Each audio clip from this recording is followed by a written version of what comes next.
സാമ്പത്തിക പ്രതിസന്ധികൾക്കിടയിലും ജനോപകാരപ്രദമായ നിരവധി പ്രവർത്തനങ്ങളിലൂടെ സാധാരണക്കാർക്ക് കൈത്താങ്ങാവാൻ ശ്രമിക്കുന്ന വെച്ചൂർ പഞ്ചായത്ത് ഭരണസമിതിയുടെ പ്രവർത്തനം ഏറെ മാതൃകാപരമാണെന്ന് പ്രതിപക്ഷ നേതാവ് വി.ഡി. സതീശൻ വെച്ചൂർ പഞ്ചായത്തിൻ്റെ പ്രവർത്തന മികവ് പരിഗണിച്ച് മാധ്യമ സ്ഥാപനം ഏർപ്പെടുത്തിയ ജനമൈത്രി പുരസ്കാരം ഗ്രാമപഞ്ചായത്ത് പ്രസിഡന്റ് കെ.ആർ. ശൈലകുമാറിന് സമ്മാനിച്ച് പ്രസംഗിക്കുകയായിരുന്നു അദ്ദേഹം.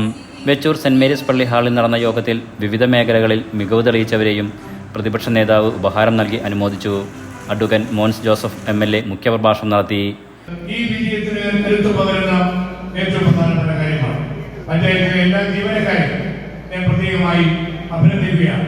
പല പഞ്ചായത്തുകളിലും വികസന കാര്യങ്ങൾ മുന്നോട്ട് കൊണ്ടുപോകാൻ കഴിയാതെ വരുമ്പോൾ പഞ്ചായത്ത് സെക്രട്ടറിയും അവിടുത്തെ പല ജീവനക്കാരെയും എങ്ങനെയെങ്കിലും സ്ഥലം മാറ്റി തരാമോ എന്ന് ചോദിച്ച് തിരുവനന്തപുരത്ത് വരുന്ന നമ്മുടെ പഞ്ചായത്ത് പ്രസിഡന്റുമാരും നമ്മുടെ പഞ്ചായത്തിലെ ജനപ്രതിനിധികളെയും നിരവധി പ്രാവശ്യം കണ്ടുമുട്ടുന്നവരാണ് എം.എൽ.എമാർ. ഞങ്ങൾ എം.എൽ.എമാർ കൂടെ മന്ത്രിയുടെ അടുത്ത് പോകും, പറ്റുന്ന ആരെങ്കിലും കൂടി അതിന് ഇടപെടൽ നടത്തും. എങ്ങനെയെങ്കിലും പഞ്ചായത്തിൽ കാര്യങ്ങൾ നടത്തി മുന്നോട്ട് പോകണമെങ്കിൽ കൊള്ളാവുന്ന ആരെങ്കിലും ഒക്കെ മാറ്റി വയ്ക്കണം. ഈ കൊള്ളാവുന്നവരെ കിട്ടിയില്ലെങ്കിലും ഈ ചില ആളുകൾ മാറ്റി തന്നാൽ മതി എന്ന് പറയുന്ന അവസ്ഥയുണ്ട്. അങ്ങനെ നമ്മൾ ചിന്തിക്കുമ്പോൾ, അങ്ങനെ കാണുമ്പോൾ ഈ പഞ്ചായത്തിൽ ഇത്രയും നല്ല നല്ല കാര്യങ്ങൾ മുന്നോട്ട് കൊണ്ടുപോകാൻ പഞ്ചായത്തിലെ ജീവനക്കാരുടെ സഹകരണവും ഏറ്റവും വിലപ്പെട്ടതാണ്. DCC president Nattakam Suresh, R. Baburaj, panchayat president K R. Shylakumar, P D. Unni, Vakkachan Mannathali, Paulson Joseph, V D. Sunny, panchayat vice president Binsy Joseph, panchayat അംഗങ്ങൾ തുടങ്ങിയവർ പ്രസംഗിച്ചു.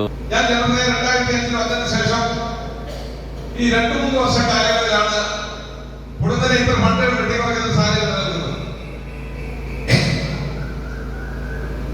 നമുക്കറിയാം, ആദ്യമൊക്കെ ബഡ്ജറ്റിന്റെ അലോട്ട്മെന്റ് വന്നു കഴിഞ്ഞാൽ ഉടനെ കൃഷിയിലേക്ക് പഞ്ചായത്തിന്റെ വീതം, അതായത് ജനസംഖ്യാടിസ്ഥാനത്തെ വീതം കൃത്യമായി അലോട്ട്മെന്റ് നൽകുകയും അതനുസരിച്ച് നമ്മൾ ചെയ്യുന്ന പ്രവർത്തനങ്ങളൊക്കെ തുല്യമാക്കുന്ന സാഹചര്യം ഉണ്ടായിരുന്നത്. എന്നാൽ നൂറുകണക്കിന് പ്രദേശവാസികൾ പുരസ്കാര സമ്മേളനത്തിൽ പങ്കെടുത്തു. Enlight news, Vaikom.